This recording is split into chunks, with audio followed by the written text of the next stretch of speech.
Welcome to Samba Samba. Enjoy the video. You already have an IDE and a GitHub account. Now get Copilot running. Install the official Copilot extension, sign in with your GitHub credentials, and accept permissions. Once done, open the project folder you'll work in and confirm inline suggestions are enabled in the extension settings. Make sure file types like JS, Py, or TS are recognized so Copilot can analyze context. This gets you from zero to ready, letting Copilot see your code and offer relevant completions immediately.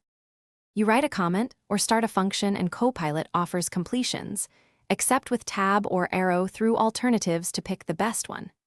Once you see a suggestion, read it before accepting, edit inline to tune logic or variable names.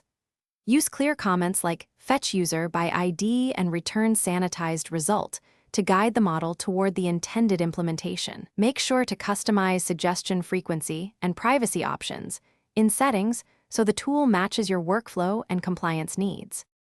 You must treat Copilot output as a first draft, run tests, verify edge cases, and refactor for readability and security before merging. Once code compiles and unit tests pass, commit with a clear message indicating AI-assisted work so reviewers know what changed. If suggestions stop appearing or are irrelevant, re-authenticate your GitHub token, restart the IDE, or disable conflicting extensions. That one troubleshooting step, relogin and restart, resolves most connectivity or permission issues quickly and gets you back to productive coding.